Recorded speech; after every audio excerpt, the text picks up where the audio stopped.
you just need to speak a little bit about. You introduce yourself. Okay. You say what, for example, what you experience in China. It's like, Yeah. I first which year you come to China. Okay. What did you study before? Yeah. Now what did you study? All right. And you try to explain like you have opportunities to go to be in the action movies. Mm. If you try to remember how many action movies you've been there, Okay. Okay. Sure. what did you did in the movie? Yeah. Like what paper or what do you take? Okay. Sure. Just like the last time that you saw me outside, Yeah. and you tell me about That's you go good. to sell another year, like this is Yeah. the Ip Man. Yeah. And you see the TV series. China want to make the TV series because it was so successful the movies. Oh yeah. But the guy, you go in there and they Yeah. ask you for being how many days, and after Yeah. you didn't fight because with the main actor, because you looks not so bad because they Yeah. you explain that. You just Alright. you just say that it's like Okay. the Chinese, they still have like the films about kung fu. They still have the like image Yeah. like the foreigner need to be like the bad guy. Alright, right. You say it. All right. Okay. No problem. From beginning. Okay. Hello. My name is Joel. I come from Sweden, and right now I've been living in China for about 3.5 years. And the first reason why I came to China is because I like wushu. I'm practicing martial arts, and at that time I got to the Shaolin temple. I stayed here for half a year, like shaved my head and everything. Experiencing the Chinese culture, kind of. And after that, I got to Shanghai. Straight to Shanghai, I started to study Chinese language in Fudan. Also at that time, I had a friend that brought me to the set of the first year one, 2, the movie. And that was the first thing I did with a movie, because I like wushu and martial arts. So I was really interested in this kind of movies. And when I got there, I remember really clearly I was in the toilet, and to the right of me there stands Hong Jinbao, and I was like, whoa, Hong Jinbao, it's like my big idol. And after that also I met Zhang Zidan, and those big I just saw them there. After that I got interested in this kind of movies, and I realized that there are a lot of opportunities in China with movies, because there's not that many foreigners, and they have to fill up some foreign roles, often like really stereotypical, like really, for example, like American officers, American soldiers, the bad guy, a really strong English guy, or stuff like that. So after that, I had a friend that introduced me to this kind of movies, and I started to shoot different things, everything from Fandol, a movie, and then I was just like a small role. I remember at that set, because I wanted to start to have speaking roles. The speaking role is more interesting, and then you have like little time in the camera. But they told me, no, you're not allowed to speak, because then you have to pay you more money, but you can mumble. So at that time I was standing, and I had a person that spoke with me, and I was like, oh, just so it should look like I spoke. But to keep it more cheap, I wasn't allowed to speak out like words. And In English or in Chinese? That was actually the person I spoke with spoke in French, so of course I couldn't speak in French, but I was there just mumbling with a French guy. It was a very special thing. After that, I also did start to do some TV shows and TV series, and TV shows is also something weird.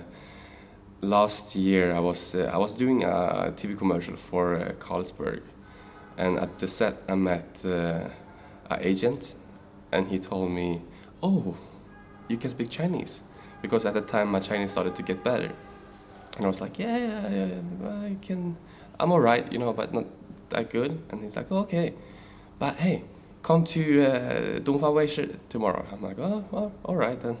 So I got to Dongfang Weishi, and at that time, I arrived there. There are the directors of a TV series, Bai Li Tiao Yi, which is a dating TV series. And I didn't know what it was before, but they just told me, oh, sit down here, we have your information. And I was, okay, this is weird. And they told me, okay, so we plan for you to be up in Bai Li Tiao Yi in 4 days. You're gonna be at the set shooting, like the TV show. And I'm like, what? Really? Like, yeah. I'm like, no, please. I'm like, yeah, no problem, you can do it. And then I was thinking, like, in my head, either I do it, and you know, it's like I have no time to prepare and just go up in a TV show and it's like speak with Chinese girls. It's kind of this dating show. So you will go up and there's 16 Chinese girls watching you, and they will be like a red lamp or a green lamp if they like you or don't like you. So I was like, oh, all right. Well, I can try, because I thought if I don't do it, it would be kind of boring. I would miss something. So at the time I went up, but what I just realized at the time is that everything is fake. Everything was fake. They told me, okay, they asked me, what girl do you like? Which girl do you like? And I was, okay, well, maybe girl number three, Tong Yixuan. And they were, okay, very good, very good. So we want you to propose to her, but she will probably refuse you because we want you to stay in this TV show. And I was like, oh, okay. And they said, okay, because your Chinese isn't that good, so we want you to straight propose to her. The first thing you say is, I don't want to ask another girl, I just want to straight propose to her. Like, and I was, okay. And I went up in the show, and everything was like that, like a script. And just afterwards, I realized that there are so many people watching this, and they think that it's real. So on my Weibo, which is like the Chinese Twitter, a lot of people started to write to me like, oh, I'm so sorry that Tong Yixuan didn't choose you. I think you were so good, and things like that, and give me comments. And then, and I had to stay in the TV series for 4 episodes. And then a Korean girl liked me, and the director told me, okay, you have to propose to this girl. And I'm like, really? And they're like, yeah, you have to propose. Like, you haven't been proposing to any girl, like, yet. So I'm, okay then, nothing to do. Like, it's everything from the director. If you don't do what the director wants, even if it's like a reality show, they will say, cut. And then they will say, what are you doing? Re-say it.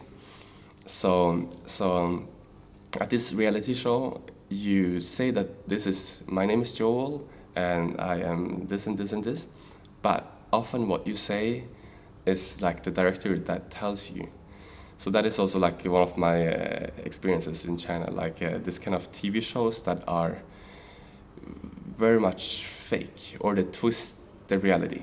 So at the time I had to propose to this Korean girl, and she was like, oh, I like you too. And then all the cameras zoom in, and I stand in the middle. I'm like, I don't really like her. She looks good, but it's like she's a little weird. So I'm not so happy. And she watched me, like my eyes, and it's like, this guy's not really happy. And it's like, and it's really weird because we should be like super happy. And she's like, why isn't he happy? And I'm like, okay, just come on, just go. And everyone's clapping, oh, good luck, we hope you can marry later. And I'm like, okay, just go. But the Korean people really don't like you, or yes, should they? Oh, that I don't know. That is a thing that, you know, because it was like this, the TV producer told me that the Korean girl likes 3 guys in the TV series. What is real, or is the script of the... I don't know if this is real or not real. They said that this is real, like 3 guys, and they had us 3 people to propose to the girl, and nobody wanted the girl of the 3 people, so everybody was trying some different methods to make her not like yourself. So for example, there were a guy called Hua Bobo, a really famous host, and he can speak Korean too. So what he did was that he used Korean, the Korean language, to be bad to this girl. So because nobody else understands it. If he used like Chinese, everybody would hate him because it's like out in TV. But he used the Korean language and was like, "Oh, have you done plastic surgery?"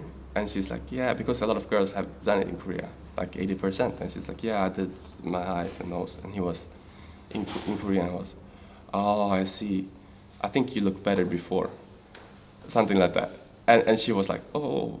And then the other Chinese guy that she liked, he just ignored her all the time.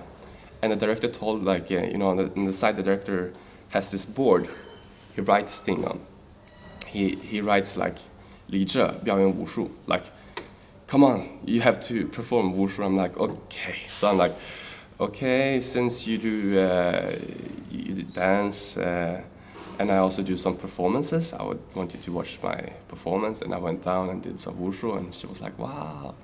And then when we 3 guys all proposed to her, of course she don't like the guy that cursed her in Korean, and the Chinese guy that ignored her, she didn't like either, so she chose me. And so it's all like a game. It's all really. You never have the telephone number of the Korean girl? I have the contact number of her, but I was never interested of searching her after her. No. I mean, you just asked about the another 3 guys, and that was real or was fake? I never asked. I felt there was little, it's like unpolite to ask. Anyway, I was just like, it was just finished, and I was a little angry at the directors. I was just like, after the show we went out, and I was, to the Korean girl, "Okay, nice to meet you. Okay, I go first." And then we didn't speak anymore. But she have your contact number too. She have my contact number. And she never contacted you? Well, she added my Chinese Twitter, Weibo, and we sent some messages, just like, "Yo, what are you doing in summer?" Blah blah. But you don't feel like really she's interested in you like so much? Maybe not. Maybe I think it's because I didn't show anything back on the stage. I was like everybody's like acting like, "Oh, I love you," but it felt just bad to be like, in TV and everybody see it, and I don't like her, and I'm gonna be like, I act as myself. So this is like it's a little bit of my privacy, because if I said like I'm acting in a TV series or a movie, I have a role, and then I act as the role, and then I can be like, I love you, because it's not me. But in a TV show, I act as me myself. So I don't really want to be like, lying too much, as the directors want. What is the name of the program? This is 百里挑一, like 100, 1 out of 100. 百, and then it's like 里面的里, and 挑 is like to choose, like 挑出, 一. 百里挑一. Is it still in TV now? It's still in TV. Yeah. Still in TV. It's a very famous program. I was thinking the 非诚勿扰 is not. It's the same thing. 百里挑 is like in China they have like loads of those things. They have in Zhejiang. The 非诚勿扰 is in Nanjing, and 百里挑 is in Shanghai. So it's like 非诚勿扰 is the most famous in China. 百里挑 is the second, and they have some like the third is something like 我们约会吧 in Hangzhou. They have a lot of those everywhere. But 百里挑 is there's a lot of people watching. After that program, they asked you to another program to do? Because this program is like you stay in it all the time until you get a girlfriend. So when I got my fake Korean girlfriend, I couldn't get up more. But I didn't really want to, because I thought it was too fake. I was in different TV shows afterwards. I was in one called Erling something. 职场好榜样, like something you choose a work. Like you go there and there's a lot of different 老板, like some bosses, and they have some different jobs and they want to employ you. some stuff like that. I went to this show and another game show in Hunan. The game, it's all really like similar things. It's they have a lot of girls, pretty girls sitting somewhere, and then they have some guests, and the guests have to make some games, and it's a little stupid, and you have to make some games with the girls or something. I think I was in 4 or 5 of these kind of TV shows afterwards. All of them fake? Well, it's more or less. It's like I think Baile Tiaoyi was the most fake, because in Baile Tiaoyi, like the most of the TV shows is like you don't really you don't say so much from your heart. You just come there and make some games, and then it's like it can't be that fake. You just have fun. But if you, for example, there were one show I went up in, and in the show I won 5,000 kwai, and they were like, congratulations! They gave me a card, like with 5,000 kwai. I'm like, okay, thank you. And then they like cut, and they go and like take it back, and afterwards they gave me 800 kwai. So even the money was fake. The money was fake in that program, but that program was really like bad. I think if it's all different in that TV show, like it was really low TV show, like not many people watching, and they were like, What another experience in TV like? Yeah, like I started to do some. Last year I did a stuntman in a Hollywood movie in Shanghai, and it was also fun because it's the first Hollywood movie, not the first, but I mean one of the Hollywood movies that come to Shanghai, an opportunity. So they were asking for a stunt person that was tall, and I can obviously fall because of my wushu, like do this kind of like fall down on the ground. So I said, okay, I'm a stuntman, and I went there, and they were sitting, like they were an actual stuntman just beside me, and then I was me, and the actual stuntman had like a huge, like he was really expensive, and then because I really want to be in the movie, because it says IMDb. If you are in the movie, you will be in the IMDb afterwards.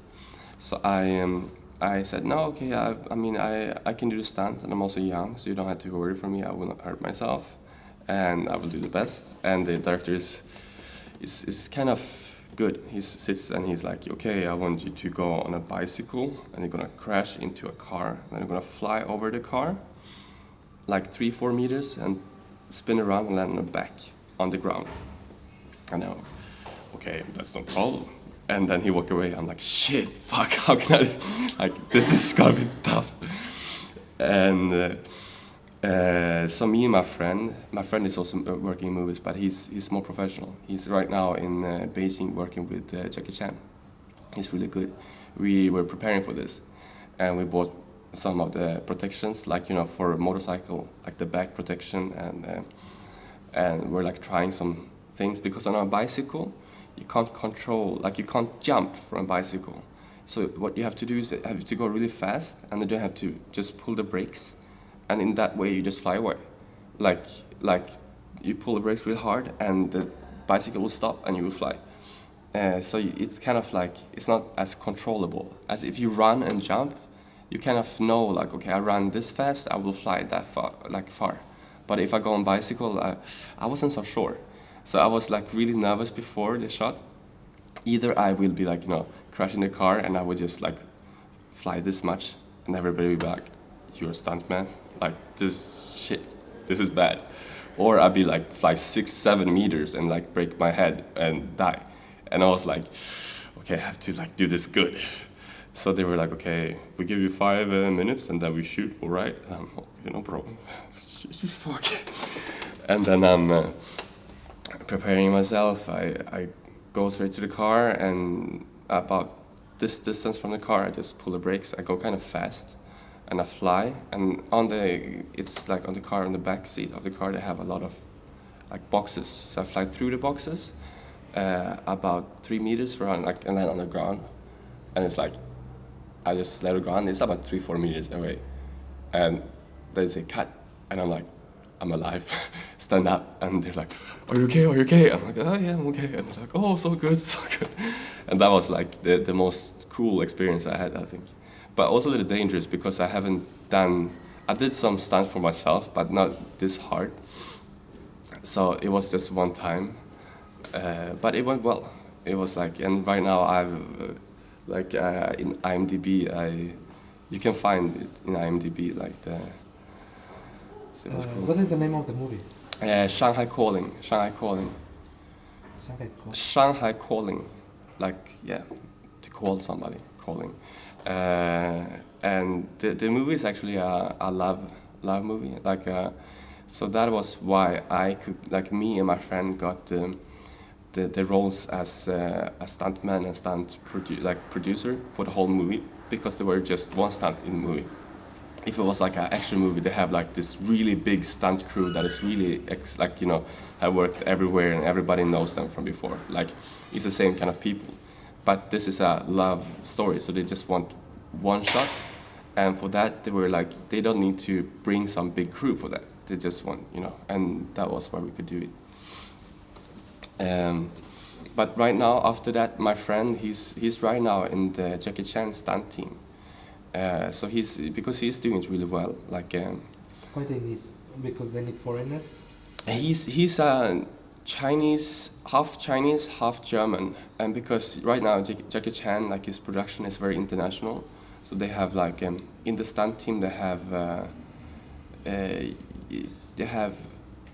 2 people from Germany and 1 from America, 1 from France, and everybody's really professional. And they do some stunts, and also sometimes they have some roles, because now in like more or less every Jackie Chan movie they have a lot of foreigners everywhere, and maybe the foreigners can't train. I mean, so it's more or less just to make it more international. So if an actor can't fight, maybe the actor is German, and maybe the German stuntman can teach it, or maybe the German stuntman can do it for him, or maybe the French guy looks like him and can do some stunt. It's very professional there. Another experience, like you have, like you say, before you act in Yewen and this kind of. Yeah, exactly. And it's funny because the first thing I did when I come to China is to act in Ip Man 2, the movie, and the last thing I did in movie, like just some months ago, was to work in the TV series of Ip Man. And at that time I had an actual role, fighting. First they asked for, like, this kind of really strong foreign guys to be like the bad guy. And I got to the set and they saw me and was like, yeah, you don't look like a bad guy. You're like, you should be stronger and be like, a broken nose and a scar or something. So they were like, okay, we will see, but your fighting is good. And after a while, I came back to the set. They asked me to come back, and they said that they had a role for me, and the role was not a bad guy, but it is like a good guy that gets killed by the bad guy. So it's a Chinese bad guy, and to show how good he is at wushu, he fights with me. He fights for about 40 seconds, 1 minute. It sounds like really short, but it's actually really, like, it's a long time. When you shoot it, you have a lot of different angles, and maybe you shoot 1 minute fights in 1 day. So we did it, and in the end, the bad guy, punches me in the face, and I fly like far and land on the ground, and more or less die. So my role is more or less just to show how, like, strong the bad guy is, like, So the bad guy is killing me more or less, and be like, I'm so strong, and I'm on the ground like. But it's still funny, and I had to work with some of the better like stunt crews and martial arts crews, so it was fun. You said that before you was in the Ip Man 2. What did you do in Ip Man 2? It was the first thing, so I was just having a really small role, just like more or less nothing at all. Just they need in the Ip Man 2 they had a boxing scene in the end. Like when Hong Jinbao and the foreigners like fighting. At the time, they have a lot of foreigners around, like the foreigner team. Everybody cheering for the foreigner, and like people helping the foreigner guys, or like being the foreigner team there. That was the first thing I did in Manchu. Like give it to him water or something. Yeah, exactly. Stuff like that. Very, very small. Small. Yeah. You say actually they asked you to go to the TV station. What can you say about that? To the TV station? Yeah, these days you said that you've been in the Yeah, TV yeah, yeah. station. That is lately I had a TV series in Dongfa Weishi called Lao Fang Xin Ke, and that is more or less that is a TV series, and I'm gonna have a role that is actually coming back every week, because we shoot every week. We will shoot a TV episode, and every week we will broadcast one. And this TV series is about a big house and everybody that lives in the house. Like they have some guy from Dongbei, Sichuan, and Shanghai, and some like rich kid like Fuerdai, and they have like all these different characters. And in this, like, since Shanghai is really international right now, they need a foreigner too. So I'm also the foreigner guy, and everybody's like know each other and have a lot of different, cultural, like, difficulties. Maybe this really like simple people